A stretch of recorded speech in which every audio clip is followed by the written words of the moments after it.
You know that feeling. That subtle, vibrating hum that starts at the base of your skull and slowly wraps itself around your chest. It usually happens in the middle of a crowded room, or perhaps while you are standing on a packed train platform, or maybe it hits you during a family dinner where everyone is talking over one another. It's the static of the world. There is a heaviness to it. It's not just that the decibel level is hot ego hot, it's that the energy is chaotic. You feel pulled in 1,000 directions. A notification pings on your phone outside, a summon demands your attention, a deadline looms in the back of your mind. And in the midst of the swirling storm, you feel your soul beginning to fray. You feel your patience thinning, snapping like an overstretched rubber band. You feel the urge to either scream to be heard over the zine or to curl up and disappear entirely. You are not alone in this feeling. In fact, this is the defining condition of our modern existence. We are the most connected civilization in history, yet we have never felt more invaded. We are constantly beset by noise, not just acoustic noise, but the noise of opinions, the noise of expectations, the noise of our populace panic. And the tragedy is that most of us react to this chaos in the exact same way. We let it inside. We become a mirror for the madness. When the room gets loud, we get loud. When the world gets anxious, we get anxious. We unknowingly surrender our sovereignty to the crowd, allowing the external environment to dictate our internal state. But there is another way. A path walked by the wise for thousands of years.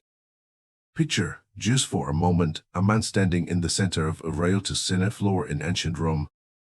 Men are screaming, accusations are flying, the very air is thick with betrayal and fear. And yet this man stands perfectly still. His face is calm. His breathing is even. He is not fighting the noise, he is simply not accepting it. He is a rock in the middle of a raging river.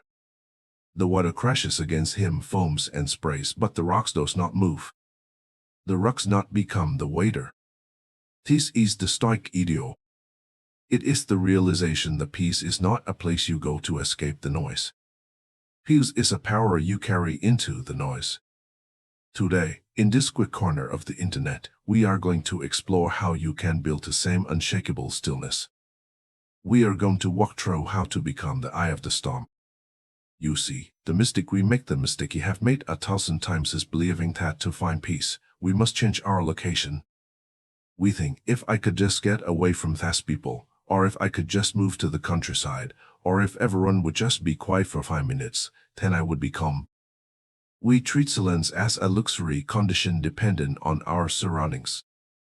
Seneca, one of the greatest Stoic philosophers, laughed at this idea. He once wrote a letter to his friend Lucilius complaining about the noise where he lived. He was living right above a bathhouse. He could hear the grunting of weightlifters, the splashing of water, the arguments of thieves, the shouting of food vendors. It was a nightmare of distraction. And yet, Seneca claimed that none of it disturbed him. He said, "I have forced my mind to concentrate, and to keep from wandering to outside things. All outdoors may be bedlam, provided that there is no disturbance within." He understood a profound truth. What good is silence in the neighborhood if there is a raging storm of passions inside your own heart?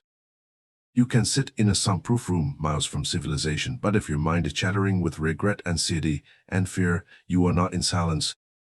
You are in the lowest place on earth. Conversely, you can stand in the middle of Times Square, or a chaotic emergency room, or a heated argument, and if your mind is auditive, your inner Citadel is intact. Its antidote can be imperfect, absolute silence. So, the first step in this healing process is to stop blaming the crowd for your agitation. The crowd is just doing what crowds are. The world is just doing what the world does. It turns. It makes noise.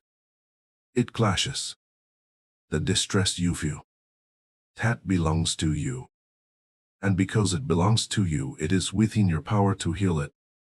Let's look deeper at why the chaos affects us so viscerally. With us, a crowded room makes us feel like we are losing ourselves.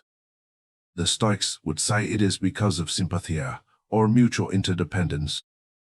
We are social creatures, hardwired to feel what the pack feels. This was full on the savannah. If the tribe panicked, you needed to panic too, because there was probably a lion.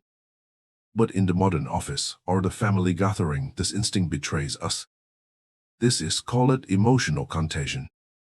When you walk into a chaotic environment, your mirror neurons fire. You unconsciously mimic the breathing patterns, the tension, and the urgency of the people around you. You pick up their vibration. If they are frantic, your heart rate climbs. If they are angry, your jaw tightens. You are being dragged about, as Epictetus would say, like a puppet. The strings are the impressions of the outside world, and you are dancing to a tune you didn't choose. The crowd runs on urgency. Have you noticed that? Charles always whispers to you that everything is important, and everything is important right now. The noise demands an immediate reaction. Somebody makes a rude comment. You feel you must snap back instantly. A news alert flashes. You feel you must read it instantly. The traffic stops. You feel you must rage instantly. This is the illusion. This is the great lie of the crowd. In reality, almost nothing is urgent. And few things actually require your voice. To become the eye of the storm, you must first cultivate the ability to witness the chaos without wrestling with it. You have to break the circuit of emotional contagion. You have to look at the screaming world and say, with compassion but with distance, that is a storm. I am not the storm. It sounds simple, you know. But in practice, it is a warrior's discipline. It requires you to adopt a new identity. In the West, we are often taught that silence is weakness. We are taught that the person who talks the most, the person who dominates the room, the person who reacts the fastest, the strong one. We think that if we stay quiet, we are being passive or submissive. The Stoics flip this completely upside down. To them, the person who cannot help but react, the person who must speak, who must add the noise to the pilot person is weak. They are a slave to their impulses. They have no containment. True strength is the ability to hold your tongue when everyone else is losing theirs. True power is the ability to keep your face smooth and your mind cool when the world is burning down around you. There's a story of Cato, younger, perhaps the most formidable of all the Roman Stoics.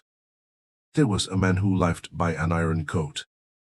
Once he was being verbally assaulted by a low-minded man in the public square. The man screamed insults at him, spat at him, trying to provoke a fight, trying to drag Cato down into the mud of a shouting match. Cato stood there. He didn't leave, but he didn't respond. He simply waited. He watched the man with a calm, almost curious expression. Eventually, the man ran out of breath. He ran out of anger. He fell silent, exhausted by his own rage. And only then did Cato speak. But he didn't insult the man back. He didn't defend himself. He simply continued with his business as if the entire tirade had never happened. When the man, confused and ashamed, later asked for forgiveness, Cato replied, I do not remember being insulted. Think about the magnitude of that power. It wasn't that Cato suppressed his anger, it was that the noise of the other man never even breached his walls. He refused to accept the gift of Charles. This brings us to the core shift you need to make. The mental pivot that changes everything. You need to become the eye of the storm. Visualize a massive hurricane. On the periphery, the winds are tearing roofs off houses, trees are snapping, the ocean is churning in a violent frenzy. The noise is deafening. But if you were to travel through that wall of wind, right you, the geometric center, you would find something miraculous. Stillness. Blue skies. Birds flying. The storm rotates around the center, but the centers ought not rotate. The center provides the axis for the chaos, but it is not of the chaos. Right now, in your daily life, in the traffic jams, the arguments, the crowded subway, you are living in the wind wall. You are spinning at 100 miles an hour, getting battered by debris. You are trying to find peace while spinning. It's impossible. You must migrate. You must move your consciousness from the periphery to the center. How do you do this? How do you build this inner citadel, as Marcus Aurelius called it? It starts with a fortress of reason. It starts by stripping the world of its adjectives. When you are in a crowded place and you feel the stress rising, it's usually because you are telling yourself a story about what is happening. You aren't just hearing noise, you are thinking, this is unbearable. These people are disrespectful. This is a disaster. The Stoics teach us that the event itself is neutral. The noise is just sound waves vibrating in the air. The crowd is just a collection of biological bodies occupying space. These things have no power to hurt you. They are physical facts. What hurts you, what drains your energy, and makes you want to scream is your judgment. It is the adjective unbearable that hurts you, not the sound itself. Try this the next time you are overwhelmed. Pause and strip the adjectives away. Don't say, that person is screaming at more and it's awful. Say, that person is making habitual sounds with their vocal cords. Don't say, I am trapped in this hellish traffic. Say, I am sitting in my car. The car is not moving. I am safe. When you strip away the dramatic language, you strip away the emotional power of the chaos. You reduce the monster to a mouse. You remain in the center, observing the data, but refusing to sign the contract of distress. This leads us to the art of containment. In the West, we often believe that we must vent. We think that if we feel frustration, we have to let it out or we'll explode. But the Stoics, and indeed many Eastern traditions, warn us that venting often just reinforces the anger. It digs the groove deeper. When you are in chaos, imagine your energy is a liquid gold contained within your body. Every time you reach to a zoot comment, you lick a little gold. Every time you huff and roll your ass at a delay, you lick. Every time you complain about the noise, you leak. By the end of the day, you are exhausted. Not because the day was hard, but because you bled out your energy on things that did matter. The wise person practices containment. When the crowd pushes, you do not push back. You absorb. You let the wave of noise pass through you like you are made of smoke. You don't offer any resistance. This isn't suppressing your emotions, it is conserving them. It is saying, my peace is too expensive to spend on this. Now, let's move from theory to practice. Philosophy is if you cannot use it on a Tuesday afternoon when everything is going wrong. Here is a technique you can use today. We call it the Stoic Pause. It works like the moment chaos strikes, the moment the glass breaks, the insult is thrown or the crowd surges, you are going to feel the biological kick of adrenaline. That is the signal. Instead of speaking, instead of moving, force yourself to take one single, deep breath. In that on breath, you say to yourself, I am the master of my mind. That split second is the difference between freedom and slavery. Viktor Frankl, a man who survived the ultimate chaos of the concentration camps, said that between stimulus and response, there is a space. And in that space lies our freedom. Most people have no space. The stimulus hits, and they react instantly. They are robots. Be taking that on breathe that Stoic Pause pre-open that space. You step in the eye of the storm. In that silence, you can choose. You can choose to speak with reason, or you can choose to remain silent. But the choice is yours. You are no longer a leaf in the wind. But what if the chaos is too big? What if it's not just a loud room, but a world that feels like it's falling apart? There is a powerful visualization for this, one that Marcus Aurelius used constantly when he was on the war front, surrounded by death and mice. He called it the view from above. When the noise around you feels overwhelming, close your eyes for just a moment. Imagine you are floating upward, leaving your body behind. Rise up through the ceiling of the room you are in. Look down and see yourself sitting there, a small figure in a chair. See the people around you, the source of the noise. See how small they are. Now, go higher. Rise above the building. See the street traffic, the cars moving like slow beetles in a line. Rise above the city. See the grid of light, the millions of people, each with their own arc and problems, their own noise. Go higher still. See the continent. See the curve of the earth. See the clouds drifting silently over the oceans. From this height, the argument you were just having is invisible. The traffic jam is nothing.